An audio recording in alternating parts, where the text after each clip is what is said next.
ಏನಂತ ಇಷ್ಟೊಂದು ಖುಷಿಯಾಗಿದ್ದೀರಾ? ಬೇಗ ಬೇಗ ಎಲ್ಲರೂ ಸಿದ್ಧರಾಗಿ. ಯಾಕಂದ್ರೆ ನಮ್ಮ ಮನೆಗೆ ಹಾಲಂಗಿ ದೇಶದ ರಾಜಕುಮಾರ ಬರ್ತಾ ಇದ್ದಾರೆ.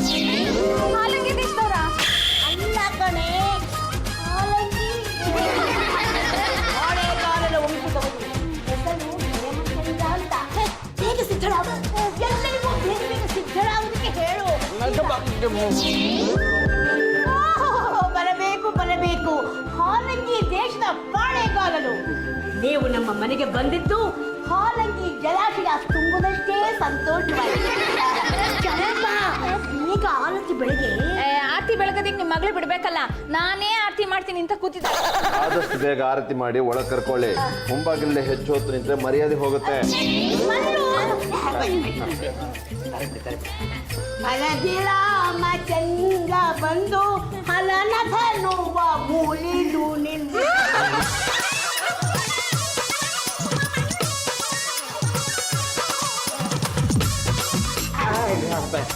ಚಿನ್ನದ ನಾಣ್ಯನ ತಟ್ಟೆಗೆ ಹಾಕ್ಲಾ, ಕೈಯಲ್ಲಿ ಕೊಡ್ಲಾ? ನೀವು ತಟ್ಟೆಗೆ ಹಾಕಿ ನಾವು ಅದನ್ನ ಕೈಗೆ ತಗೋತೀವಿ.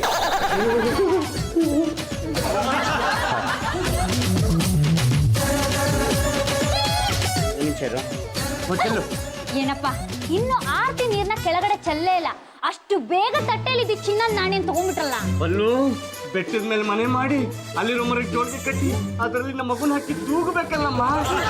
ಎಲ್ಲ ರೆಡಿ ಮಾಡ್ಕೊತಾ ಇದ್ದೀನಿ. ಒಂದ್ ನಿಮಿಷ ಇರು, ಬಂದೆ. ರಾಜಮಾತೆ ರಂಗಮ್ಮನವರೇ, ಹೇಗಿದೆ ಮಳೆ ಬೆಳೆ ಎಲ್ಲ? ಗಂಡುಗಲೇಶ್ವರನ ದಯದಿಂದ ಎಲ್ಲಾ ಕಡೆ ಸಾಕಷ್ಟು ಮಳೆಯಾಗಿದೆ. ಬಿದ್ದ ಮಳೆ ನೀರಲ್ಲಿ ಯಾರ್ಯಾರಿಗೆ ಎಷ್ಟೆಷ್ಟು ಪಾಲು ಕೊಡಬೇಕಾಗುತ್ತೋ ಗೊತ್ತಾಗ್ತಿದೆ. ನಮ್ಮನೆ ಟ್ಯಾಂಕಲ್ಲಿ ನೀರು ತುಂಬಿದ್ರೆ ತಾನೇ ಪಕ್ಕದ ಮನೆಯವರಿಗೆ ನೀರು ಕೊಡೋದಕ್ಕೆ ಸಾಧ್ಯ. ನಮ್ಮನೆ ಟ್ಯಾಂಕಲ್ಲೇ ನೀರು ಇಲ್ಲ ಅಂದ ಮೇಲೆ ಪಕ್ಕದ ಮನೆಯವ್ರಿಗೆ ಏನು ಕೊಡೋಣ ಮಣ್ಣು? ಸರಿಯಾಗಿ ಹೇಳಿದ್ರಿ ರಾಜಮಾತೆ ರಂಗಮ್ಮನವರೇ. ನಿಮ್ಮ ದರ್ಶನ ಭಾಗ್ಯದಿಂದ ನಮ್ಮ ಮೈ ಪುಳಕಿತಗೊಂಡಿದೆ. ಮಗು ಹಾಗೇ ಆಗಿದೆ. ನಾನು ಬಂದಿರೋ ಉದ್ದೇಶ ಗೊತ್ತು ತಾನೆ? ನಮ್ಮ ಅಪ್ಪನಿಗೂ ಗೊತ್ತಿಲ್ಲ. ಸರಿ ಬಿಡಿ, ಸ್ವಲ್ಪ ಹೊತ್ತು ವಿಶ್ರಾಂತಿ ತಗೊಂಡು ಆಮೇಲೆ ಹೇಳ್ತೀನಿ. ಹೇಮಚಂದ್ರ ಅವರೇ, ನೀವು ನಮ್ಮ ಮನೆಗೆ ಬಂದಾಗ ವೆಲ್ಕಮ್ ಮಾಡೋಕ್ಕಾಗಲಿಲ್ಲ. ನಾನು ಮೀಟಿಂಗಲ್ಲಿದ್ದೆ. I am so sorry. Champa, ಯಾರಕ್ಕೆ ನಿನ್ ತಂಗಿ? Champa, don't talk Ramesh. ಅಕ್ಕ ಗಿಕ್ಕ ಅಂದ್ರೆ ಪಕ್ಕೆ ಮುರಿದು ಬಿಡ್ತೀನಿ. ಪಕ್ಕದಲ್ಲಿರ್ಲಿ, ಮೊದ್ಲವ್ರು ಉತ್ತರ ಕೊಡ್ರಿ. ನಾನು ಈ ಮನೆ ಬಿಗ್ ಸೊಸೆ, ಜಾಜಿ ಚಂಬಲ್ ದಿನ್ನಿ, ಸಮಾಜ ಸೇವಕಿ, ಮಹಿಳಾ ಸಂಘದ ನಾಯಕಿ. ಓ, ಹಿಂದೆ ರಾಜವಂಶಸ್ಥರು ಪಾಳೆಗಾರರು ಮಾಡ್ತಾ ಇದ್ರು. ಅವ್ರು ಮಾಡಿ ಬಿಟ್ಟು ಕೆಲಸನ ಈಗ ನೀವು ಮಾಡ್ತಾ ಇದ್ದೀರಾ. ಕರೆಕ್ಟ್ ಆಗಿ ಹೇಳಿದ್ರಿ. ನನ್ನ ಜೀವನದ 50% ಭಾಗನ ಸಮಾಜ ಸೇವೆಗೋಸ್ಕರನೇ ಮುಡಿಪಾಗಿಟ್ಟಿದ್ದೀನಿ. ತುಂಬಾ ಸಂತೋಷ. ನಾನು ಹೋಗುವಾಗ ನೆನ್ಪು ಮಾಡಿ ನಿಮ್ಗೆ ಏನಾದ್ರು ಕಾಣಿಕೆ ಕೊಟ್ಟು ನಾವು ಯಾರಿಗೆ ಯಾವಾಗ ಏನು ಕೊಡ್ಬೇಕು ಅನ್ನೋದನ್ನ ಕೊನೆಗೆ ನಿರ್ಧಾರ ಮಾಡ್ತೀವಿ. ರಾಜಮಾತೆ ರಂಗಮ್ಮನವರೇ, ನಿಮ್ಮ ವಂಶದ ಗುರುತಾಗಿ ಈ ಮನೆಯಲ್ಲಿ ಈಗ ಏನು ಉಳಿದಿದೆ? ನಮ್ಮ ಗಂಡುಗಲಿ ವಂಶದ ಗುರುತಾಗಿ ಆಯುಧ ಇದೆ. ಅದನ್ನ ನಾನು ನೋಡಬಹುದೇ? ಅಗತ್ಯವಾಗಿ ಬಂದು ಅಟ್ಟದ ಮೇಲಿರೋ ಗಂಡುಗಲಿ ವಂಶದ ಖಡ್ಗನ ತಗೊಂಡ ಹುಷಾರ ತಗೊಂಬಾರೋ, ಆ ಖಡ್ಗ ತುಕ್ಕು ಹಿಡಿದ್ಬಿಟ್ಟಿದೆ. ಹಣ್ಣು ಹೇಗಿದೆ? ಹಣ್ಣು ಹೆಣ್ಣು ಹೊನ್ನು ಅದಕ್ಕೆ ಅದರದ್ದೇ ಆದ ರುಚಿ ಇದೆ. ಈಗ ಸದ್ಯಕ್ಕೆ ಹಣ್ಣು ತುಂಬಾ ರುಚಿಯಾಗಿದೆ.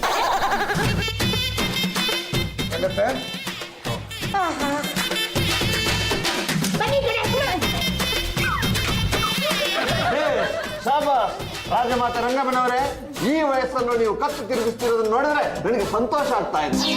ನನಗೆ ಕತ್ತೆ ವಲಸೆ ಎಂದರೆ ತುಂಬಾ ಇಷ್ಟ. ಬನ್ನಿ, ನಾವಿಬ್ಬರು ಕತ್ತೆ ವಲಸೆ ಮಾಡೋಣ. ನಾನು ನನ್ನ ಕತ್ತಿ ತರಲಿಲ್ಲವೇ? ಅದಕ್ಕೇನಂತೆ, ನಮ್ಮದೇ ಆವ ಇನ್ನೊಂದು ಕತ್ತಿಯನ್ನು ಕೊಡುತ್ತೇನೆ. ಕಂಡವರ ಕತ್ತಿಯಲ್ಲಿ ಯುದ್ಧ ಮಾಡಿ ನನಗೆ ಅಭ್ಯಾಸ ಇಲ್ಲ. ಪಲ್ಲು, ಪಲ್ಲು ಬಾಮ ಇಲ್ಲೇ. ಯಾಕಪ್ಪ ಕೋಪದಲ್ಲಿದ್ದೀರಾ? ಏನಾಯ್ತು? ಆ ಯಪ್ಪ ಆರ್ತಿ ತಟ್ಟೆಗೆ ಅಂತ ಹಾಕದ್ನಲ್ಲ ನಾಣ್ಯ, ಚಿನ್ನದ ನಾಣ್ಯ. ಮಕ್ ಕೊಡ್ಬಿಡ್ತೀನಿ. ಚಿನ್ನದ ನಾಣ್ಯ ಅಂತಂದ್ರೆ ನಾಣ್ಯ ಕಣಮ್ಮ. ಹಿತ್ತಾಳೆನಾ? ಹ್ಞೂ ಕಣಮ್ಮ. ಅಂತ್ಯವನು ಇಂಥದ್ದೇ 50 ನಾಣ್ಯ ತಗೊಂಬನ್ನಿ, ನಿಮ್ಗೆ ತಾಮ್ರದ ಚಂಪು ಕೊಡ್ತೀನಿ ಅಂತಂದ. ಅವನು ಹೇಳ್ತಾ ಇರೋದು ಸರಿಯಾಗಿದೆ. ನಾವು ಪಾಳೆಗಾರ ವಂಶಸ್ಥರು. ನಮಗೆ ಚಿನ್ನನ ದಾನ ಮಾಡಿ ಮಾಡಿ ಅಭ್ಯಾಸ ನೋಡಿ. ಅದೇ ದಾನ ಮಾಡೋಕೆ ಈಗ ಚಿನ್ನ ಇಲ್ಲ. ಅದಕ್ಕೆ ಚಿನ್ನದ ನಾಣ್ಯದ ಹಾಗೆ ಇರೋ ಹಿತ್ತಾಳೆ ನಾಣ್ಯನ ನಾನು ಹಾಕಿದೆ. ನಿಮ್ಮನ್ನ ಯಾವುದೋ ಚಿಂತೆ ಬಲವಾಗಿ ಕಾಡ್ತಾ ಇಲ್ಲ. ಸರಿಯಾಗಿ ಹೇಳಿದ್ರಿ ರಂಗಮ್ಮನವರೇ. ಅದನ್ನು ನಿಮ್ಮ ಹತ್ರ ಹೇಳಿದ್ರೆ ಇನ್ಯಾರ ಹತ್ರ ಹೇಳಲಿ? ಏಕಾಂತವಾಗಿ ಸಿಗಿ ಮಾತಾಡೋಣ. ಹೇಮಚಂದ್ರ ಪಾಳೆಗಾಲನೆ, ನೀವೇನು ಯೋಚನೆ ಮಾಡಬೇಡಿ. ನಿಮ್ಮ ಸಮಸ್ಯೆ ನನಗೆ ಅರ್ಥ ಆಯ್ತು. ನಮ್ಮಪ್ಪ ಸಾಯೋಕ್ ಮುಂಚೆ ಚೆನ್ನಾಗಿ ಶೋಕಿ ಮಾಡಿ ಇರೋ ಆಸ್ತಿನೆಲ್ಲ ಹಾಳು ಮಾಡಿಬಿಟ್ಟ. ಈಗ ನನ್ನ ಹತ್ರ ಹಳೆ ಹೆಸರಿದೆ, ಹಳೆ ಮನೆ ಇದೆ, ಹಾರಂಗಿ ದೇಶದ ಪಾಳೆಗಾರನು ಬಿರುದಿದೆ. ಆದ್ರೆ ನನ್ನನ್ನು ಮದುವೆ ಮಾಡ್ಕೊಳ್ಳೋಕೆ ಯಾವ ಹುಡುಗಿನೂ ಮುಂದೆ ಬರ್ತಾ ಇಲ್ವೇ? ಏನು ಮಾಡೋದು, ಹೆಣ್ಣು ಮಕ್ಕಳ ಸಂತತಿನೇ ಕಡಿಮೆ ಆಗ್ತಾ ಇದೆಯಲ್ಲ. ಹಾಗಂತ ನಾನು ಮದುವೆ ಮಾಡ್ಕೊಳ್ದು ಇರೋಕ್ಕಾಗುತ್ತಾ? ಪಾಳೆಗಾರ ವಂಶದ ಹುಡುಗಿನೇ ಮದುವೆ ಆಗ್ಬೇಕು ಅಂತಿದ್ದೀನಿ. ನೋಡಿ, ಅಂತ ಒಂದು ಹುಡುಗಿನ ನೋಡಿ ನನಗೆ ಮದುವೆ ಮಾಡಿಸೋ ಜವಾಬ್ದಾರಿ ನಿಂದೆ. ನಮ್ಮದು ಒಂದು ಮ್ಯಾರೇಜ್ ಬ್ಯೂರೋ ಇದೆ. ಪಾಳೆಗಾರಿಕೆ ವಂಶಕ್ಕೆ ಸೇರಿದಂತ ಹೆಣ್ಣನ್ನೇ ಹುಡುಕಿ ನಾನು ನಿಮಗೆ ಮದುವೆ ಮಾಡಿಸ್ತೀನಿ. ಆದರೆ ಹೆಣ್ಣಿಗೆ ಸ್ವಲ್ಪ ವಯಸ್ಸು ಜಾಸ್ತಿ ಆಗಿದ್ಲು ಪರವಾಗಿಲ್ವಾ? ಪಾಳೆಗಾರ ವಂಶದವಳಾಗಿರ್ಬೇಕಷ್ಟೇ. ನಾವು ವಯಸ್ಸಿಗೆ ಬೆಲೆ ಕೊಡೋರಲ್ಲ, ಮದುವೆಗೆ ಬೆಲೆ ಕೊಡೋರು. ಅದು ನನಗೂ ಒಬ್ಬ ಮಗಳಿದ್ಲು. ಅವಳನ್ನ ನಿಮ್ಮಂಥ ಪಾಳೆಗಾರ ವಂಶದವಳಿಗೆ ಕೊಟ್ಟು ಮದುವೆ ಮಾಡಿ ವಂಶ ಬೆಳೆಸ್ಬೇಕು ಅಂತಿದ್ದೆ. ಎಲ್ಲ ನನ್ನ ದುರಾದೃಷ್ಟ. ಯಾವನೋ ಕಿತ್ತೋದವ್ನು ಬಂದು ತಗಲ ಹಾಕೊಂಡ್ಬಿಟ್ಟ. ಅವನು ಅಯೋಗ್ಯ. ನೀವು ಕೊಟ್ಟ ನಾಣ್ಯನ ಉಜ್ಜಿಸ್ಕೊಂಡು ಬಂದಲ್ಲ, ಅವನೇ ಅಯೋಗ್ಯ. ಅದು ಮತ್ತೆ ರಂಗಮ್ಮನವರೇ, ನಿಮ್ಗೊಬ್ಬ ಮಗ ಇರ್ಬೇಕಲ್ವಾ? ಇರದ ಏನು, ಗಂಡುಗಲಿ ವಂಶದ ಕಟ್ಟ ಕಡೆಯ ತುಂಡು. ಎಡಗೈ ಎತ್ತಿದ್ಲೆ ವೀರ ಕೇಸರಿ, ಬಲಗೈ ಎತ್ತಿದ್ಲೆ ವೀರ ಮದಕಲಿ. ಅವನಿಗೂ ನಾನು ಪಾಳೆಗಾರರ ವಂಶದ ಹೆಣ್ಣನ್ನೇ ತಂದು ಮದುವೆ ಮಾಡಬೇಕು ಅಂತಿದ್ದೆ. ಅವನ ಗ್ರಹಚಾರ ಯಾವುದೋ ಮದುವೆ ಮನೆಯ ಊಟದ ಆಸೆಗಾಗಿ ಹೋದ. ಅಲ್ಲಿ ಹೊಲ ಸರಿಯಾದ ಸಮಯಕ್ಕೆ ಬರಲಿಲ್ಲ ಅಂತ ಕೂತಿದ್ದ ನನ್ನ ಮಗನ ದಲ ದಲ ಅಂತ ಎಳ್ಕೊಂಡು ಹೋಗಿ ಅವನ ಕೈಯಲ್ಲಿ ಹುಡುಗಿಗೆ ತಾಳಿ ಕಟ್ಟಿಸ್ಬಿಟ್ಟು. ನೀವೇನು ಯೋಚನೆ ಮಾಡಬೇಕು, ನನ್ನ ಮಕ್ಕಳಿಗಾದ ತಪ್ಪನ್ನು ನಾನು ನಿಮಗೆ ಮಾಡೋಲ್ಲ. ಒಂದು ಒಳ್ಳೆ ಹುಡುಗಿಯನ್ನ ಹುಡುಕಿ ನಿಮಗೆ ಮದುವೆ ಮಾಡಿಸಿ ಅದರ ಮುಖಾಂತರ ನನ್ನ ಆಸೆಯನ್ನ ಈಡೇರಿಸ್ಕೊಳ್ತೀನಿ.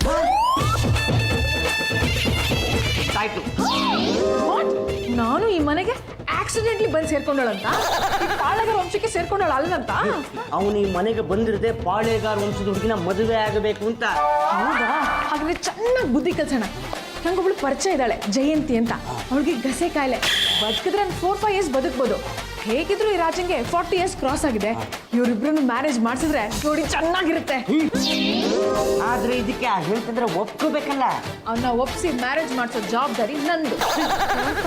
ನಾ ಮತ್ತೆ ಮ್ಯಾರೇಜ್ ಬ್ಯೂರೋ ನಂಬ್ಕೊಂಡು ಬಂದಿರೋ ಆ ಪಾಳೆಗಾರನ್ಗೆ ಸಾಯೋ ಹುಡುಗಿನ ಕೊಟ್ಟು ಮದುವೆ ಮಾಡಿಸ್ತೀರಾ? ಮಾಡಿಸಿ. ಚಂದ್ರ ಅವರೇ, ನಿಮಗೋಸ್ಕರ ಬ್ಯೂಟಿಫುಲ್ ಗರ್ಲ್ನ ಕರ್ಕೊಂಡು ಬಂದಿದ್ದೀನಿ. ನನಗೆ ಗೊತ್ತಿಲ್ಲದ ಬ್ಯೂಟಿಫುಲ್ ಹುಡುಗಿ ಯಾರಮ್ಮ ಅದು? ಜಯಂತಿ ಅಂತ. ಬನ್ನಿ ಬನ್ನಿ ಬನ್ನಿ, ನೀವೇ ಬನ್ನಿ ಬನ್ನಿ. ನೋಡಿ, ಇವಳೇ ಜಯಂತಿ ಅಂತ. ಇವ್ರಿಗಿಂತ ಒಳ್ಳೆ ಸಂಬಂಧ ಬೇಕಾ? ಮಫ್ಲಲ್ ಕಟ್ಕೊಂಡು ಒಳ್ಳೆ ಬಾಣಂತಿ ಥರ ಇದ್ದಾಳೆ. ಅತ್ತೆ, ವೆದರ್ ಕೂಲ್ ಆದಾಗ ಜಯಂತಿಗೆ ಕಾಫ್ ಆಗುತ್ತೆ. ಅದನ್ನ ಅವಳೇ ಹೇಳ್ತಾಳೆ, ನೀನು ಸ್ವಲ್ಪ ಸುಮ್ಮನಿರು. ಏನಮ್ಮ? ಜಯಂತಿ ಅವರೇ, ನೀವು ಇಷ್ಟೊಂದು ಸುಂದರವಾಗಿದ್ದೀರಾ ಅಂತ ನಿಮ್ಮ ಮಕ್ಕಳ ತೆಗೆದ ಗೊತ್ತಾಗಿದ್ದು. ಓಹೋ, ಜಯಂತಿ ಅವರು, ನಿಮ್ಮನ್ನ ಆಸ್ಪತ್ರೆಯಲ್ಲಿ ಒಂದ್ಸಲಿ ನೋಡಿದ್ದೆ. ನಿಮ್ಗೆ ಕೆಮ್ಮು ಜಾಸ್ತಿ ಆಗಿ ಆಸ್ತಮಾನೋ ಗಸೆನೋ ಅಂತ ಡಾಕ್ಟರ್ ಹೇಳ್ತಾ ಇದ್ರು. ವಾಸಿ ಆಯ್ತಲ್ಲ, ನಿಮ್ ಪುಣ್ಯ. ಇಷ್ಟೆಲ್ಲ ತೊಂದರೆ ಇದೆ ಅಂತ ಡಾಕ್ಟರ್ ನನ್ನ ಹತ್ರ ಹೇಳಲೇ ಇಲ್ಲ. ಡಾಕ್ಟರ್ ಯಾವಾಗ ಹೀಗೆ ಪೇಷಂಟ್ಸ್ ಹತ್ರ ಹೇಳಲ್ಲ, ನಿಮ್ಮ ಸಂಬಂಧಿಕರ ಹತ್ರ ಹೇಳ್ತಿದ್ರಲ್ಲ, ನಾನು ಆಗ ಕೇಳಿಸ್ಕೊಂಡೆ. ನಿಮ್ಗೆ ವಾಸಿ ಆಯ್ತಲ್ಲ, ಅಷ್ಟು ಸಾಕು ಬಿಡಿ. ನೀವಿನ್ನೂ 4 ವರ್ಷ ಬದುಕಿರ್ತೀರಂತೆ. 4 ವರ್ಷ ಅಷ್ಟೇನಾ? ನೀವು ಗಾಬರಿ ಆಗ್ಬೇಡಿ. ನೀವು ಇವ್ರನ್ನ ಪ್ರೀತಿಯಿಂದ ನೋಡ್ಕೊಂಡ್ರೆ ಇನ್ನೂ 1 ವರ್ಷ ಹೆಚ್ಚಿಗೆ ಬದುಕಿರ್ತಾರೆ. ರಂಗಮ್ಮನವ್ರೆ, ಏನಿದು ಅನ್ಯಾಯ? ನಿಮ್ಮನ್ನು ನಂಬ್ಕೊಂಡು ನಾನು ಇಲ್ಲಿವರೆಗೂ ಬಂದ್ರೆ ಯಾವ್ದೋ ಕೆಲಸಕ್ಕೆ ಬರದೇ ಇರೋ ಹುಡುಗಿ ನನಗೆ ಕಟ್ತಾ ಇದ್ದೀರಲ್ಲ. ಇವತ್ತು ನಾಳೆನೋ ನೆಗೆದು ಬಿದ್ದು ಹೋಗೋ ಆಗಿದ್ದಾಳೆ ಇವಳು. ಇವಳು ಕಟ್ಕೊಂಡು ನಾನು ಹೇಗೆ ಸಂಸಾರ ಮಾಡೋಕ್ಕಾಗುತ್ತೆ? ಹೇಗೆ ವಂಶ ಬೆಳೆಸೋಕ್ಕಾಗುತ್ತೆ? ಅವಮಾನ, ಶುದ್ಧ ಅವಮಾನ. ಇದು ನನ್ನ ಸೊಸೆ ಕಡೆಯಿಂದ ಬಂದ ಸಂಬಂಧ, ಹಾಗಾಗಿ ನನಗೆ ಇಲ್ಲ ರಂಗಮ್ಮನವ್ರೆ, ನಾನು ನಿಮ್ಮನ್ನ ಕ್ಷಮಿಸಲ್ಲ. ಏನಕ್ಕೆ ಚಂಪ ಹಿಂಕಲಾಕ್ಬಿಟ್ಲು? ಇವ್ಳು ಮಾಡೋ ಕೆಲಸ 1-2 ನಿನ್ನ. ಜಯಂತಿ ಅವರೇ, ನೀವೇನು ತಪ್ಪು ತಿಳ್ಕೊಬೇಡಿ. ಮೊದಲು ನಿಮ್ಮ ಆರೋಗ್ಯನ ಸುಧಾರಿಸ್ಕೊಳ್ಳಿ, ಆಮೇಲೆ ನಿಮಗೆ ಗಂಡು ಹುಡುಕ್ತೀನಿ. Coffee thanks. ಕಾಫಿ ಕೊಟ್ಟಿದ್ದಕ್ಕ? ಅಲ್ಲ, ಮದುವೆ ತಪ್ಪಿಸಿದ್ದಕ್ಕೆ. ಗಸಿ ರೋಗದವಳು ನಿಮ್ಮನೆ ಸೊಸೆ ಆದ್ರೆ ಏನ್ ಚೆನ್ನಾಗಿರುತ್ತೆ, ಅದಕ್ಕೆ ಮದ್ವೆ ತಪ್ಪಿಸ್ದೆ. ನಿನ್ ಪೂರ್ತಿ ಹೆಸರೇನು? ನಮ್ಮ ಯಜಮಾನ್ರೆ ನನ್ನ ಚಂಪಾಕಲಿ ಅಂತ ಕರೀತಾರೆ. ಆಗ್ಲಿ ನಿಮ್ಗೆ ಯಜಮಾನ ಬೇರೆ ಇದ್ದಾನ? ಈ ಮನೆ ಯಜಮಾನನ್ನ ಯಜಮಾನ್ರೆ ಅಂತ ಕರೆಯೋದು ನನ್ನ ಅಭ್ಯಾಸ. ಚೆನ್ನಾಗಿದೆ. ಮನೆ ಯಜಮಾನನ್ನ ಯಜಮಾನ್ರೆ ಅಂತ ಕರೆಯೋದು, ಗಂಡನ್ನ ಜವಾನ್ರೆ ಅಂತ ಕರೆಯೋದು ತುಂಬಾ ಚೆನ್ನಾಗಿದೆ. ಕಾಫಿಗೆ ಹೋಗಿದೆ. ಅದ್ಭುತ. ಅಮೃತವನ್ನು ತಂದುಕೊಟ್ಟ ಮೋಹಿನಿ ತರ ಕಾಣ್ತಾ ಇದೆಯಾ ನೀನು. ನೀನು ನಿಂತಿರುವ ಭಂಗಿ, ನಿನ್ನ ಮಾತಿನ ಶೈಲಿ, ಎಲ್ಲದರಲ್ಲೂ ನಮ್ಮ ನಾಟ್ಯವನ್ನ ಕಾಣ್ತಾ ಇದ್ದೀನಿ. ದೇವಲೋಕದಲ್ಲಿ ತಿಲೋತ್ತಮೆ ಇದ್ಲು, ರಂಬೆ ಊರ್ವಶಿಯರನ್ನ ಅವಳು ಮೀರಿಸಿದ್ಲು. ಈಗ ಭೂಲೋಕದಲ್ಲಿ ನನ್ನ ಮುಂದೆ ನೀನು ಹಾಗೆ ನಿಂತಿದೀಯ. ನನ್ನನ್ನ ದೊಡ್ಡ ಆಪತ್ತಿಂದ ಪಾರು ಮಾಡಿದವರು ಇಬ್ರು ಮಾತ್ರ. ಆಯ್ತು, ಯಾರು ಅಂತ ನಾನು ತಿಳ್ಕೊಳ್ಬೋದಾ? ಒಮ್ಮೆ ನಾನು ಚಂದ್ರಗಿರಿ ಮೇಲೆ ದಂಡೆತ್ತಿ ಹೋಗ್ಬೇಕು ಅಂತ ಯೋಚನೆ ಮಾಡಿದ್ದೆ. ಆಗ ಹೋಗ್ಬೇಡ, ನೀನೇನಾದ್ರೂ ಹೋದ್ರೆ ಸೋಲು ನಿನಗೆ ಕಟ್ಟಿಟ್ಟ ಬುತ್ತಿ ಅಂತ ನನ್ನನ್ನು ಪಾರು ಮಾಡಿದವರು ನಮ್ಮ ತಾಯಿ. ಇನ್ನೊಬ್ರು ಯಾರು? ಜಯಂತಿ ಅನ್ನೋ ರೋಗಗ್ರಸ್ತ ಹೆಣ್ಣನ್ನ ನಾನು ಮದುವೆ ಆಗ್ಬೇಕಾಗಿತ್ತು. ಆ ಮದುವೆಯಿಂದ ನನ್ನನ್ನು ಪಾರು ಮಾಡಿದ್ದು ತಿಲೋತ್ತಮೆ. ತಿಲೋತ್ತಮೆನಾ? ಅವಳು ಯಾರು? ನೀನೇ. ಹಾರಂಗಿ ದೇಶದ ಪಾಳ್ಯಗಾರರಾದಂತಹ ಹೇಮಚಂದ್ರ ಅವರಲ್ಲಿ ಒಂದು ಪ್ರಶ್ನೆ. ಅಭ್ಯಂತರವಿಲ್ಲ, ಕೇಳಿ. ನಾವು ಹೇಳಿದ್ರೆ ನೀವೆಲ್ಲಿ ಬೇಜಾರು ಮಾಡ್ಕೊಂಡ್ಬಿಡ್ತೀರೋ ಅಂತ. ನೀವು ಕೇಳದೆ ಇದ್ರೆ ನನಗೆ ಬೇಜಾರಾಗುತ್ತೆ. ಧಾರಾಳವಾಗಿ ಕೇಳಿ. ಕೇಳ್ಬಿಡ.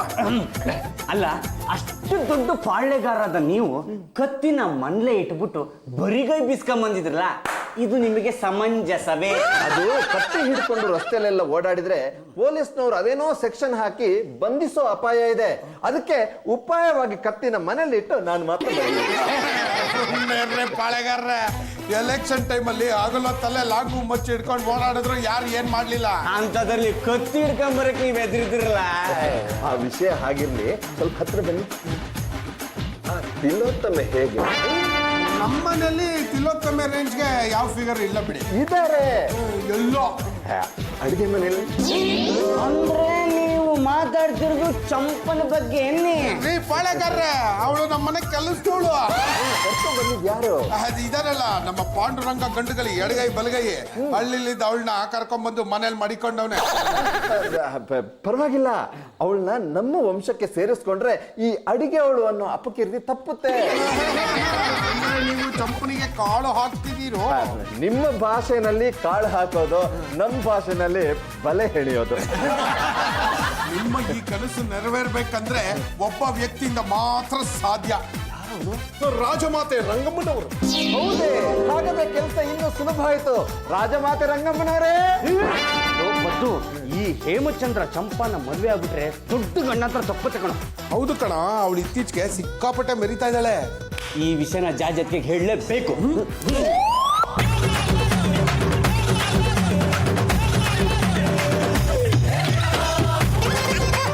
ಗಾಡ್, ಯಾವುದೋ ಒಂದು ಸಂಬಂಧನ ಕರ್ಕೊಂಡು ಬಂದು ಗಂಟು ಹಾಕೋಣ ಅಂತ ಪ್ಲಾನ್ ಮಾಡಿದ್ರೆ ಆ ಸಂಬಂಧನೇ ಮುರಿದ್ಬಿಟ್ಲು. ಹೇಗಾದ್ರೂ ಮಾಡಿ ಆ ಚಂಪಂಗೆ ಚೆನ್ನಾಗಿ ಲೆಸನ್ ಟೀಚ್ ಮಾಡ್ಬೇಕು. ಜಾಜತ್ಗೆ ಹೇಮಚಂದ್ರ ಚಂಪನ್ನ ಇಷ್ಟಪಡ್ತಾ ಇದ್ದಾನೆ. ಆ ಚಂಪನ್ನ ಹೇಮಚಂದ್ರನ್ಗೆ ಕೊಟ್ಟು ಮದುವೆ ಮಾಡಿದ್ರೆ ಇವಳ ಈಸಿಯಾಗಿ ಮನೆಯಿಂದ ಆಚೆ ಓಡಿಸ್ಬಹುದು. ಸರಿ, ಹಾಗಾದ್ರೆ ಹೀಗೆ ಮಾಡೋಣ.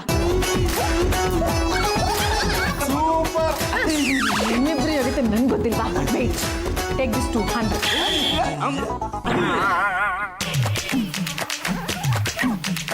ಹಾರಂಗಿ ದೇಶದ ಪಾಳ್ಯಗಾರರಾದಂತಹ ಹೇಮಚಂದ್ರ ಅವರಿಗೆ ಒಂದು ಸ್ಪೆಷಲ್ ಕೇಕ್.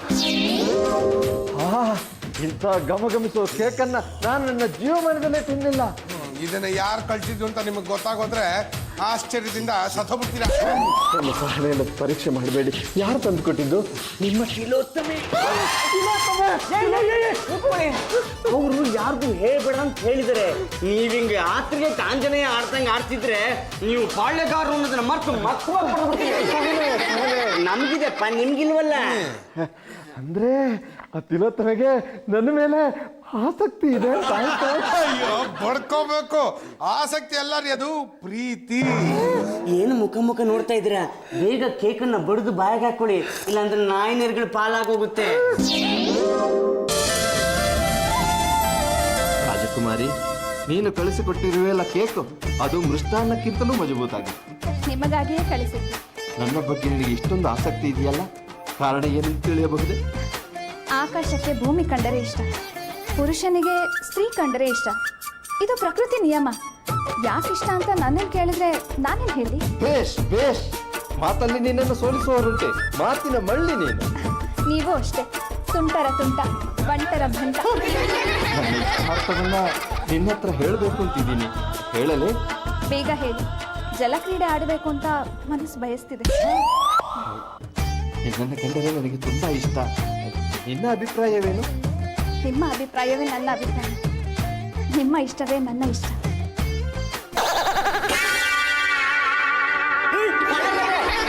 ಕೇಕ್ ತಿನ್ನೋದು ಬಿಟ್ಟು ಪೇಪರ್ ತಿಂತಾ ಇದ್ದೀರಲ್ಲ ಒಳ್ಳೆ ಕತ್ತೆ ತರ. ತಿಲೋತ್ತಮೆ ತುಂಬಾ ಒಳ್ಳೆ ಹುಡುಗಿ. ಹೌದು, ನಮಗೂ ಗೊತ್ತಿರ್ಲಿಲ್ಲ ಅವಳು ಪಾಳೆಗಾರರ ವಂಶದವಳಂತೆ. ಆದ್ರೆ ಡೈರೆಕ್ಟ್ ಆಗಲ್ಲ, ಅವ್ರ ಫ್ಯಾಮಿಲಿ ಎಲ್ಲೋ ಒಂದ್ ಕಡೆ ಸೈಡಿಗೆ ಬರುತ್ತಂತೆ. ಅವಳು ಪಾಳೆಗಾರ ವಂಶದವಳು ಅಂದ್ಮೇಲೆ ಆದಷ್ಟು ಬೇಗ ಮಾತುಕತೆ ಮುಗಿಸ್ಬಿಡೋಣ. ಇನ್ ಯಾಕೆ ತಡ, ಬೇಗ ಕರೀರಿ ಹಿರಿತಲೆನ. ರಾಜಮಾತೆ ರಂಗಮ್ಮನವರೇ. ಹೇಮಚಂದ್ರ ಪಾಳೆಗಾಲಲ್ಲಿ ಏನಿದು? ಅದು ತಿಲೋತ್ತಮೆ ನಾನು ನೆನೆಸ್ಕೋತಾ ಕೇಕ್ನ ಒಳ್ಳೆ ಹುಣಸೆ ಹಣ್ಣು ಕ್ಯೂಟ್ಸಂಗೆ ಕ್ಯೂಚ್ಬಿಟ್ರು. ಸಣ್ಣ ಮಕ್ಕಳ ಥರ ಕ್ರೀಮ್ನ ಬೆರಳಿಗೆಲ್ಲ ಮೆತ್ಕೊಂಡ್ಬಿಟ್ಟಿದ್ದಿಲ್ಲಲ್ಲ. ಒಂದು ನಿಮಿಷ ನಾವೆಲ್ಲ ಕಣ್ಮುಚ್ಕೊಳ್ತೀವಿ, ನೆಕ್ಕೊಂಬಿಡಿ. ರಂಗಮ್ಮನವರೇ, ಅದೆಲ್ಲ ಹಾಗಿರ್ಲಿ. ನಾನು ಇಲ್ಲಿಗೆ ಬಂದಿರೋ ಉದ್ದೇಶ ಈಗ ಸಾರ್ಥಕ ಆಗ್ತಾ ಇದೆ. ನಾನು ಚಂಪಾನ ತುಂಬಾ ಇಷ್ಟಪಡ್ತಾ ಇದ್ದೀನಿ. ನಿಮ್ಮ ಒಪ್ಪಿಗೆ ಏನು? ಅಯ್ಯಯ್ಯೋ, ನಿಮ್ಮ ಒಪ್ಪಿಗೆಯೇ ನನ್ನ ಒಪ್ಪಿಗೆ. ಒಳ್ಳೆ ಗುಡ್ ನ್ಯೂಸ್ ಹೇಳಿದ್ದೀರಾ. ನೋಡಿ, ಈಗಿನ ಕಾಲದಲ್ಲಿ ಇಂಥ ಒಳ್ಳೆ ಹುಡುಗಿ ಸಿಗೋದು ತುಂಬಾನೇ ಅಪರೂಪ. ನಾನು ಡೆಕೋರೇಷನ್ ಖರ್ಚೆಲ್ಲ ನೋಡ್ಕೋತೀನಿ, ನೀವು ಚಪ್ಪನ ಧಾರಾಳವಾಗಿ ಮ್ಯಾರೇಜ್ ಆಗಿ. ಚಂಪಾ ನಿಮಗೋಸ್ಕರನೇ ಕಾದಿದಳೋ ಏನು, ಹಾಗಾಗಿ ಅವಳಿಗೂ ತಡವಾಗಿ ಮದುವೆ ಆಗ್ತೀನಿ. ಪಾಳೆಗಾರರೇ, ನಿನ್ನೆ ನೀವು ಚಂಪನ್ ಕನ್ಸಲ್ ಬಂದ್ಬಿಟ್ಟಿದ್ರಂತೆ. ನಾನು ಚಂಪಾ ಕನಸಲ್ಲಿ ಬಂದಿದ್ದೆ, ಆಶ್ಚರ್ಯ ಆಗ್ತಿದೆಯಲ್ಲ. ಸ್ವಲ್ಪ ಎಕ್ಸ್ಟ್ರಾ ಪ್ರೀತಿ ತೋರಿಸಿ ಆ ತಿಲೋತ್ತಮೆ ನಿಮ್ಗೆ ಒಲಿಯೋದು ಗ್ಯಾರಂಟಿ. ಅತ್ತೆ, ನಾನು ನಿಮ್ಮ ಹತ್ರ ಏನೋ ಒಂದು ವಿಷಯ ಮಾತಾಡಬೇಕಾಗಿತ್ತು. ಅದಕ್ಕಿಂತ ಮುಂಚೆ ನಾನು ನಿನಗೊಂದು ವಿಷಯ ತಿಳಿಸ್ಬೇಕು. ಹೇಮಚಂದ್ರ ಪಾಳೆಗಾಲರು ನಿನ್ನ ಇಷ್ಟಪಡ್ತಾ ಇದ್ದಾರೆ, ನೀನು ಇವರನ್ನ ಇಷ್ಟಪಡ್ತಾ ಇದೀಯಾ. ಇನ್ಯಾಕೆ ತಡ? ಅಷ್ಟೇ. ನೀವು ಅನುಮತಿ ಕೊಟ್ರೆ ನಾನು ಹೇಮಚಂದ್ರ ಪಾಳೆಗಾರ ಹತ್ರ ಸ್ವಲ್ಪ ಮಾತಾಡಬೇಕು. ಹೇಗೋ ಮುಂದೆ ನೀನು ಇವರ ಕೈ ಹಿಡಿಯುವವಳು ತಾನೆ, ಧಾರಾಳವಾಗಿ ಮಾತನಾಡು. ಎಂತ ಸಂಪ್ರದಾಯ, ಎಂತ ಸಜ್ಜನಿಕೆ. ತಿಲೋತ್ತಮೆ, ಅದೇನು ಮಾತಾಡ್ಬೇಕು ಹೀಗೆ ಮಾತಾಡ್ಬಿಡು. ಅದು ಇಲ್ಲಿ ಹೇಳೋಂಥ ವಿಷಯ ಅಲ್ಲ, ಸ್ವಲ್ಪ ಆ ಕಡೆ ಬನ್ನಿ. What a beautiful couple. ಅವಳೇನೋ ಬ್ಯೂಟಿಫುಲ್ ಕಪ್ಪಲ್ಲು, ಆದ್ರೆ ನೀನು ನನ್ನ ಮಗ ಕಪ್ಪೆ ತರ ಸಂಸಾರ ಮಾಡ್ತಾ ಇದ್ದೀನಿ. ಒಂದು ಕಪ್ಪೆನ ತಕ್ಕಡಿಗೆ ಹಾಕಿ ಇನ್ನೊಂದನ್ನು ಹಾಕಬೇಕು ಅನ್ನಷ್ಟರಲ್ಲಿ ಈ ಕಪ್ಪೆ ಎಗರು ಹೋಗಿರುತ್ತೆ. ತಿಲೋತ್ತಮೆ, ಯಾಕೆ ಆನಂದ ಬಾಷ್ಪ? ಇದು ಆನಂದ ಬಾಷ್ಪ ಅಲ್ಲ ಪಾಳೆಗಾರ್ರೆ, ಕಣ್ಣೀರ ಕೋಡಿ. ಕಣ್ಣೀರ ಕೋಡಿಗೆ ಕಾರಣ ಏನು? ಈ ವಂಶಕ್ಕೆ ಒಂದು ಕುಡಿ ಆಗ್ಬೇಕು, ಆ ಮಗು ನೋಡ್ಬಿಟ್ಟೆ ನಾನು ಮದ್ವೆ ಆಗೋದು ಅಂತ ನಮ್ಮ ತಾಯಿ ಸಾಯೋವಾಗ ನಾನು ಭಾಷೆ ಕೊಟ್ಟಿದ್ದೀನಿ. ತಾನೆ, ಈ ವಂಶದ ಕುಡಿ ನೋಡಿದ್ಮೇಲೆ ನಾವು ಮದುವೆ ಆಗೋಣ ಬಿಡು. ಆದ್ರೆ ಈ ಮನೆ ಹೆಂಗಸರು ಅದಕ್ಕೆ ಅವಕಾಶ ಮಾಡ್ಕೊಡ್ತಾ ಇಲ್ಲ. ಏನ್ ಹೇಳ್ತಾ ಇದ್ದೀನಿ ನೀನು? ಜಾಜಿಯವ್ರಿಗೂ ಪಲ್ಲವ್ರಿಗೂ ಮದುವೆ ಆಗಿ 4 ವರ್ಷ ಆಯ್ತು, ಆದ್ರೆ ಇಲ್ಲಿವರೆಗೂ ಪ್ರಾರ್ಥನೆ ಪ್ರಯತ್ನ. ಹೌದಾ? ತೋರಿಸ್ತೀನಿ ಈಗ ನನ್ನ ವರ್ಷನ.